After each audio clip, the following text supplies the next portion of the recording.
ನಮಸ್ತೆ ಸ್ನೇಹಿತರೆ, ನಾವು ಇವತ್ತು ಪ್ರಥಮ BA ಭಾರತ ಸಂವಿಧಾನ ಮಾನವ ಹಕ್ಕುಗಳು ಮತ್ತು ಪರಿಸರದ ಅಧ್ಯಯನದಲ್ಲಿ ಪರೀಕ್ಷಾ ತಯಾರಿಯನ್ನು ಮಾಡ್ತಾ ಇದ್ದೇವೆ. ಈಗಾಗಲೇ ಅಭ್ಯಾಸವನ್ನು ಆರಂಭಿಸಿದ್ದೇವೆ. ಮಾನವ ಹಕ್ಕುಗಳ ವಿಭಾಗದಲ್ಲಿ ನಾವು ಅಭ್ಯಾಸವನ್ನು ಮಾಡ್ತಾ ಇರುವಂಥದ್ದು. ಈಗ ನಾವು ಮಾನವ ಹಕ್ಕುಗಳ ಸಮಿತಿಯ ಬಗ್ಗೆ, ಮಾನವ ಹಕ್ಕುಗಳ ಕಾರ್ಯಗಳ ಬಗ್ಗೆ ತಿಳ್ಕೊಳ್ಳುವ. ಈ ಒಂದು ಪ್ರಶ್ನೆ ತುಂಬಾ ರಿಕ್ವೆಸ್ಟೆಡ್ ಆಗಿರುವಂತಹ ಒಂದು ವಿಡಿಯೋ ಆಗಿದೆ. ರಿಕ್ವೆಸ್ಟೆಡ್ ಆಗಿರುವಂತಹ ಒಂದು ಪ್ರಶ್ನೆ, ಮಾನವ ಹಕ್ಕುಗಳ ಅಧಿಕಾರ, ಮಾನವನ ಹಕ್ಕುಗಳ ಒಂದು ಕಾರ್ಯಗಳ ಬಗ್ಗೆ ತಿಳಿಸಿ ಅಂತ ಕೇಳಿದ್ದೀರಾ. ಪುಟ ಸಂಖ್ಯೆ 211ರಲ್ಲಿದೆ ನೋಡಿ. ಪುಟ ಸಂಖ್ಯೆ 211ರಲ್ಲಿ ಸಂಪೂರ್ಣ ಮಾನವ ಹಕ್ಕು ಸಮಿತಿಯ ಬಗ್ಗೆ, ಹಾಗೆಯೇ ಮಾನವ ಹಕ್ಕುಗಳ ಅವುಗಳ ಕಾರ್ಯಗಳ ಬಗ್ಗೆ ಕೂಡ ಕೊಟ್ಟಿದ್ದಾರೆ. ಇನ್ನು ಅವುಗಳ ಒಂದು ವಾರ್ಷಿಕ ವರದಿ ಅವುಗಳನ್ನೆಲ್ಲವನ್ನು ಕೂಡ ಕೊಟ್ಟಿದ್ದಾರೆ. ನಾವು ಕೆಲವೊಂದಷ್ಟನ್ನು ಬರ್ಕೊಂಡು ಹೋದರೆ ಆಯಿತು.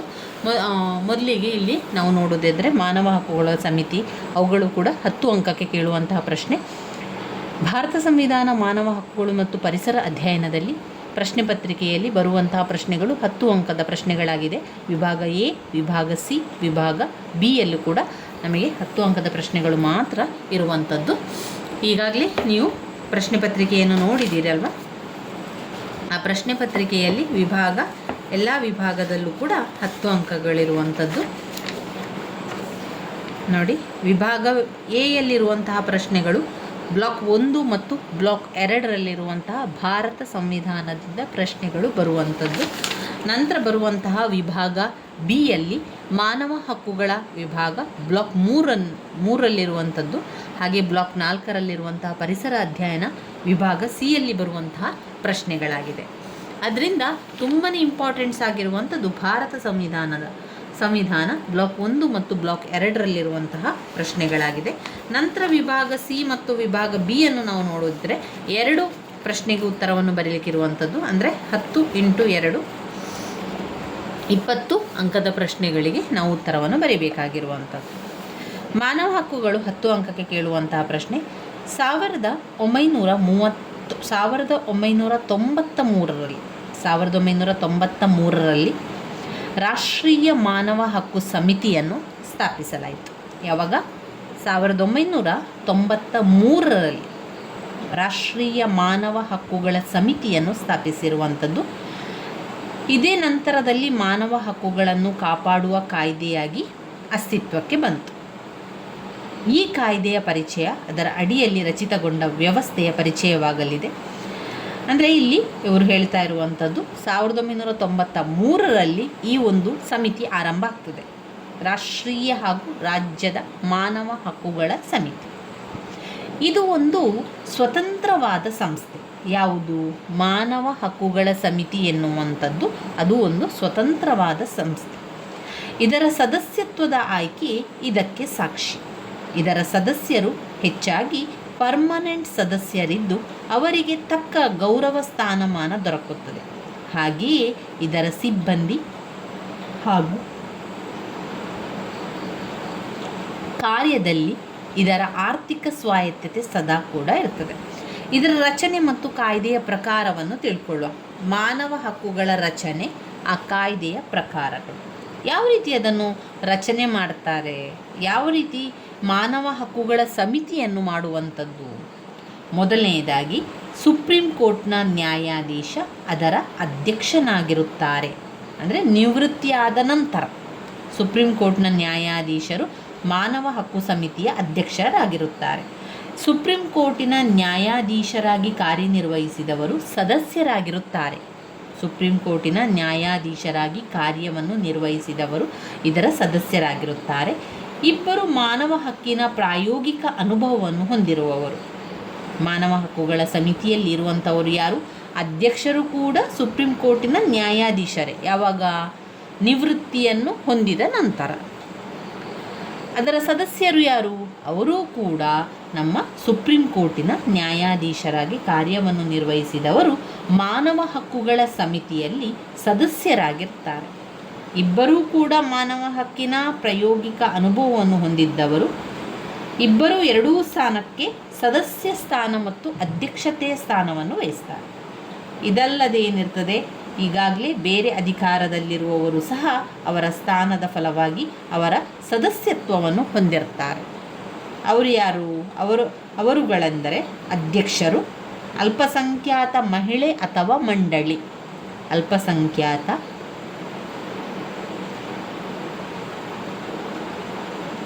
ಅಲ್ಪಸಂಖ್ಯಾತರ ಸಮಿತಿ ಅಥವಾ ಮಂಡಳಿ ಅಧ್ಯಕ್ಷರಾಗಿರ್ತಾರೆ. ಇನ್ನು ಪರಿಶಿಷ್ಟ ಜಾತಿ ಪರಿಶಿಷ್ಟ ಪಂಗಡದ ರಾಷ್ಟ್ರೀಯ ಮಂಡಳಿಯ ಅಧ್ಯಕ್ಷರು, ಹಾಗೆ ರಾಷ್ಟ್ರೀಯ ಸ್ತ್ರೀ ಸಮಿತಿ ಮಂಡಳಿಯ ಅಧ್ಯಕ್ಷರು ಇವರ ಸದಸ್ಯರಾಗಿರ್ತಾರೆ. ಭಾರತದ ಕಾರ್ಯದರ್ಶಿ ಮಟ್ಟದ ಅಧಿಕಾರಿ ಈ ಆಯೋಗದ ಸೆಕ್ರೆಟರಿ ಜನರಲ್ ಆಗಿದ್ದು, ಈ ಸಮಿತಿ ಅಥವಾ ಮಂಡಳಿಯ ಮುಖ್ಯ ಕಾರ್ಯನಿರ್ವಾಹಕವಾಗಿ ಕಾರ್ಯವನ್ನು ನಿರ್ವಹಿಸ್ತಾರೆ. ಇದರ ಪ್ರಮುಖ ಕಚೇರಿ ಡಿಲ್ಲಿಯಲ್ಲಿದ್ದು, ಈ ರೀತಿಯ ಕಚೇರಿಯನ್ನು ವಿವಿಧ ರಾಜ್ಯಗಳಲ್ಲಿ ಸ್ಥಾಪಿಸಲು ಇದಕ್ಕೆ ಉತ್ತಮ ಅಧಿಕಾರ ಕೂಡ ಇದೆ. ಆದರೆ ಇಂತಹ ಕಚೇರಿ ಸ್ಥಾಪಿಸಲು ಕೇಂದ್ರ ಸರ್ಕಾರದ ಪರವಾನಗಿ ಸಹ ಬೇಕಾಗುತ್ತದೆ. ಇದಕ್ಕೆ ಆಯ್ಕೆಯಾಗುವ ಎಲ್ಲರನ್ನೂ ರಾಷ್ಟ್ರಾಧ್ಯಕ್ಷರು ತಾವು ಹೇಳಿರುವಂತಹ ಸಲಹಾ ಸಮಿತಿಯ ಒಳಗೆ ನಿರ್ದೇಶನ ಮಾಡಿ ಆಯ್ಕೆಯನ್ನು ಮಾಡಿಕೊಡ್ತಾರೆ. ಪ್ರಧಾನಮಂತ್ರಿ ಇದರ ಅಧ್ಯಕ್ಷರು, ಸ್ಪೀಕರ್ ಸದಸ್ಯರು, ಹಾಗೆ ಮಾನವ ಸಂಪನ್ಮೂಲ ಮಂತ್ರಿ ಸ್ಥಾನ ವಹಿಸಿದ್ದವರು ಸದಸ್ಯರಾಗಿರ್ತಾರೆ. ಪ್ರತಿ ವಿರೋಧ ಪಕ್ಷದ ನಾಯಕ ಸದಸ್ಯರು ರಾಜ್ಯಗಳ ಸಮಿತಿಯ ಡೆಪ್ಯೂಟಿ ಅಧ್ಯಕ್ಷ ಸದಸ್ಯರು. ಆದರೆ ಈ ಆಯೋಗಕ್ಕೆ ಯಾವ ರಾಜ್ಯದ ಯಾವುದೇ ಉಚ್ಚ ನ್ಯಾಯಾಲಯದ ನ್ಯಾಯಾಧೀಶರನ್ನು ಆಯ್ಕೆ ಮಾಡುವಾಗ ಹಾಲಿ ಉಚ್ಚ ನ್ಯಾಯಾಲಯದ ನ್ಯಾಯಾಧೀಶರಾಗಿ ಕಾರ್ಯನಿರ್ವಹಿಸುತ್ತಿರುವ ನ್ಯಾಯಾಧೀಶರೊಂದಿಗೆ ಚರ್ಚಿಸದೆ ಯಾರನ್ನು ಈ ಸಮಿತಿಗೆ ಆಯ್ಕೆ ಮಾಡುವುದಿಲ್ಲ. ಇಲ್ಲಿ ಯಾವ ರೀತಿ ಆಯಿತು ಅಂತ ನೀವು ನೋಡಿದರೆ, ಇನ್ನು ಇಲ್ಲಿ ಬರುವಂಥದ್ದು ಯಾವುದೇ ಸದಸ್ಯನಾಗಿ ನೇಮಕಾತಿ ಹೊಂದಿದವರನ್ನು ಕೇವಲ ಎಲ್ಲ ರೀತಿಯಿಂದ ಸಾಕ್ಷಿಪೂರ್ವಕವಾಗಿ ತಪ್ಪು ನಡವಳಿಕೆಯಿಂದ ಸಿಕ್ಕಿಬಿದ್ದವರನ್ನು ರಾಷ್ಟ್ರಾಧ್ಯಕ್ಷರು ಸ್ಥಾನದಿಂದ ತೆರವುಗೊಳಿಸಬಹುದು. ಈ ಬಗ್ಗೆ ಉಚ್ಚ ನ್ಯಾಯಾಲಯವನ್ನು ತನಿಖೆಯನ್ನು ನಡೆಸಿ ತನ್ನ ವರದಿಯನ್ನು ಸಲ್ಲಿಸಿರಬೇಕು. ಈ ಅಧ್ಯಕ್ಷ ಹಾಗೂ ಸದಸ್ಯರ ಕಾಲಾವಧಿ 5 ವರ್ಷಗಳು ಮಾತ್ರ. ಆ ಒಂದು ವ್ಯಕ್ತಿಗೆ 70 ವರ್ಷಗಳನ್ನು ಕಾಣುವವರೆಗೆ ಇದರಿಂದ ನಿರ್ಗಮಿಸಿದ ಯಾರೇ ಆಗಲಿ ಕೇಂದ್ರ ಹಾಗೂ ರಾಜ್ಯ ಯಾವುದೇ ಸ್ಥಾನಮಾನಗಳನ್ನು ಪಡೆದುಕೊಳ್ಳಲು ಅನರ್ಹರಾಗುತ್ತಾರೆ. ಇದೇ ಅಲ್ಲದೆ ಕಾನೂನಿನ ಪ್ರಕಾರ ಈ ಸಮಿತಿಯ ಕಾರ್ಯ ಮುಂದುವರಿಯಲು ಇವರಿಗೆ ಅಗತ್ಯವಾಗಿ ಬೇಕಾಗುವ ಆರಕ್ಷಕ ಸಹಾಯವನ್ನು, ಅಂದರೆ ಪೊಲೀಸರ ಒಂದು ಸಹಾಯ ಬೇಕು, ಬ್ಯಾಂಕ್ನ ಮಟ್ಟದ ಅಧಿಕಾರಿಯು ನೀಡಬೇಕಾಗುತ್ತದೆ. ಅಂತೆಯೇ ಈ ಮಂಡಳಿಯ ಕಾರ್ಯಕ್ಕೆ ಅನುಕೂಲಕ್ಕೆ ಆಡಳಿತಾತ್ಮಕ, ತಾಂತ್ರಿಕ, ವೈಜ್ಞಾನಿಕ ಸಹಾಯ ಒದಗಿಸಬೇಕಾಗುತ್ತದೆ. ಅಂತೆಯೇ ಇದರ ಕಾಯ್ದೆ ಸೆಷನ್ 2ರ ಪ್ರಕಾರ ಇದಕ್ಕೆ ಭಾರತದ ಯಾವುದೇ ನ್ಯಾಯಾಲಯದಲ್ಲಿ ಅಥವಾ ಅಂತಾರಾಷ್ಟ್ರೀಯ ಒಡಂಬಡಿಕೆಯ ಪ್ರಕಾರ ತಿಳಿದಿರುವ ಎಲ್ಲ ಕಾರ್ಯಗಳನ್ನು ಇದು ಎಸಗಬೇಕಾಗಿದೆ. ಯಾವುದೆಲ್ಲ ಕಾರ್ಯಗಳಿದೆ? ಮಾನವ ಹಕ್ಕು ಸಮಿತಿಯಲ್ಲಿ ಬೇರೆ ಬೇರೆ ಕಾರ್ಯಗಳನ್ನು ನಾವು ನೋಡ್ಬೋದು. ಆ ಕಾರ್ಯಗಳೆಲ್ಲ ಏನು ಅಂತ ನೋಡಿದರೆ, ಒಂದು, ಮಾನವ ಹಕ್ಕುಗಳ ಉಲ್ಲಂಘನೆ ಆದಲ್ಲಿ ಯಾವಾಗ ಅದು ಸಹಾಯವನ್ನು ಮಾಡುವಂಥದ್ದು? ಒಂದು, ಮಾನವ ಹಕ್ಕುಗಳ ಉಲ್ಲಂಘನೆ ಆದಲ್ಲಿ. 2, ಸಾರ್ವಜನಿಕ ಅಧಿಕಾರಿಯೊಬ್ಬ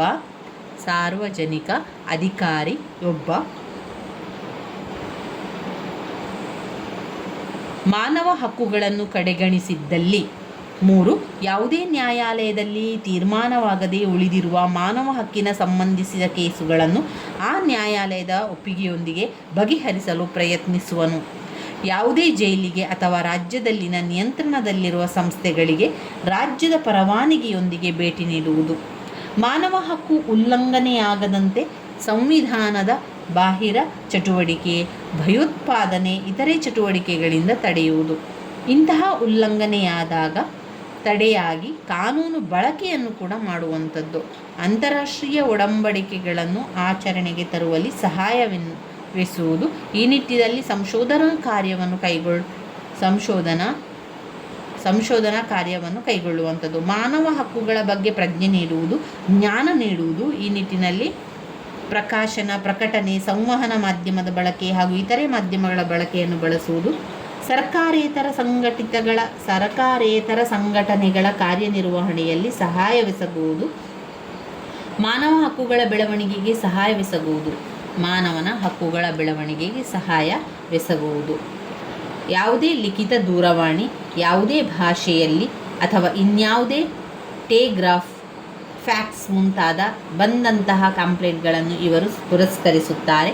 ಅಂತೆಯೇ ವರ್ಷ ಕಳೆದ ನಂತರದಲ್ಲಿ ಕಂಪ್ಲೇಂಟ್ ನೀಡಿದರೆ ನ್ಯಾಯಾಲಯದಲ್ಲಿ ತೀರ್ಮಾನವಾಗದಂತಹ ಇನ್ನೂ ದೊರಕದೇ ಇರುವಂತಹ ಹೆಸರು ವಿಳಾಸವಿಲ್ಲದ ಸುಳ್ಳು ಪತ್ರ, ಕಂಪ್ಲೇಂಟ್, ಕೇವಲ ಕಾರಣವಿಲ್ಲದೆ ನೀಡಿರುವ ದೂರು, ಸರ್ವಿಸ್ ವಿಚಾರಕ್ಕೆ ಸಂಬಂಧಿಸಿದ ದೂರು ಇವುಗಳನ್ನು ಇದು ಗಣನೆಗೆ ತೆಗೆದುಕೊಳ್ಳುವುದಿಲ್ಲ.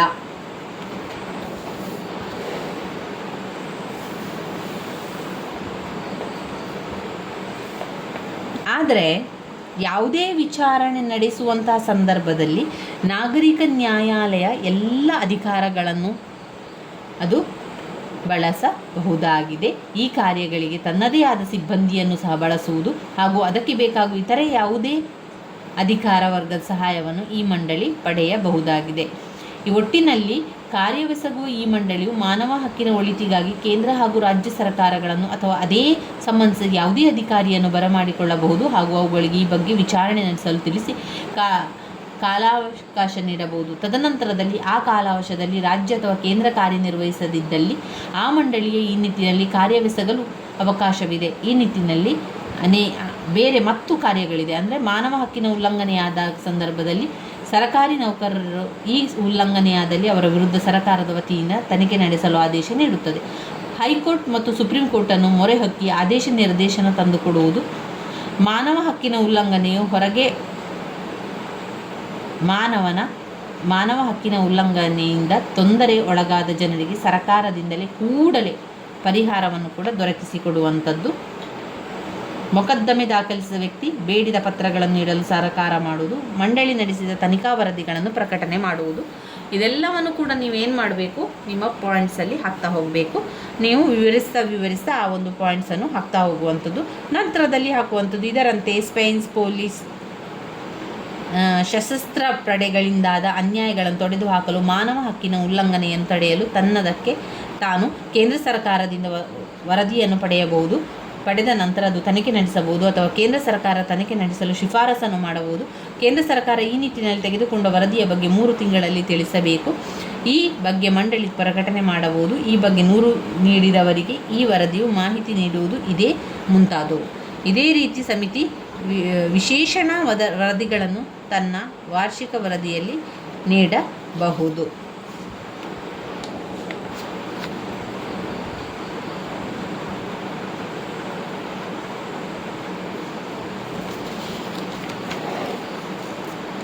ಆಯೋಗದ ಕಚೇರಿ ಮತ್ತು ಸಿಬ್ಬಂದಿ ವರ್ಗ, ರಾಜ್ಯ ಆಯೋಗದ ಕಾರ್ಯಗಳು, ಮಾನವ ಹಕ್ಕು ನ್ಯಾಯಾಲಯ, ಇದರಲ್ಲಿ ನೆನಪಲ್ಲಿಟ್ಟುಕೊಳ್ಳಿ. ಇವಿಷ್ಟು ನಾವು ಮಾನವ ಹಕ್ಕುಗಳ ಸಮಿತಿಯ ಬಗ್ಗೆ ತಿಳಿತಾ ಹೋಗಬೇಕಾಗಿರುವಂಥದ್ದು. ಇನ್ನು ಬರುವಂಥದ್ದು ನಮಗೆ ಬ್ಲಾಕ್ 4 ಪರಿಸರ ಅಧ್ಯಯನವಾಗಿರುವಂಥದ್ದು. ಪರಿಸರ ಅಧ್ಯಯನ ಕೂಡ ತುಂಬಾ ಮುಖ್ಯವಾಗಿರುವಂತಹ ಭಾಗ. ಇದರಿಂದ 2 ಪ್ರಶ್ನೆಗಳನ್ನು ನಾವು ಬರೀಲಿಕ್ಕೆ 3 ಪ್ರಶ್ನೆಯನ್ನು ಕೊಟ್ಟಿರ್ತಾರೆ ಪ್ರಶ್ನೆ ಪತ್ರಿಕೆಯಲ್ಲಿ. ಅದರಲ್ಲಿ 2 ಪ್ರಶ್ನೆಗೆ ಉತ್ತರವನ್ನು ಬರಿಬೇಕು.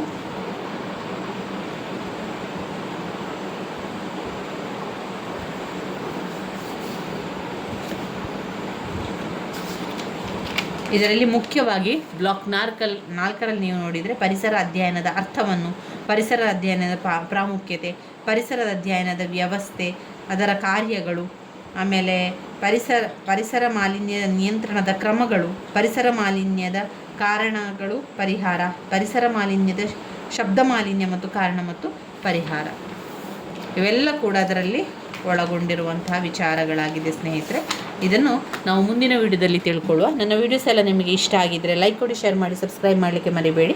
ಧನ್ಯವಾದಗಳು. ಮುಂದಿನ ವಿಡಿಯೋದಲ್ಲಿ ಪರಿಸರ ಅಧ್ಯಯನದಲ್ಲಿ ಬರುವಂತಹ ಎಲ್ಲ ಮುಖ್ಯವಾದಂತಹ ಪ್ರಶ್ನೆಗಳನ್ನು ಒಂದೇ ವಿಡಿಯೋದಲ್ಲಿ ಸಾಧ್ಯ ಆದಷ್ಟು ವಿವರಣೆಯನ್ನು ತಿಳ್ಕೊಳ್ಳುವ. ಧನ್ಯವಾದಗಳು.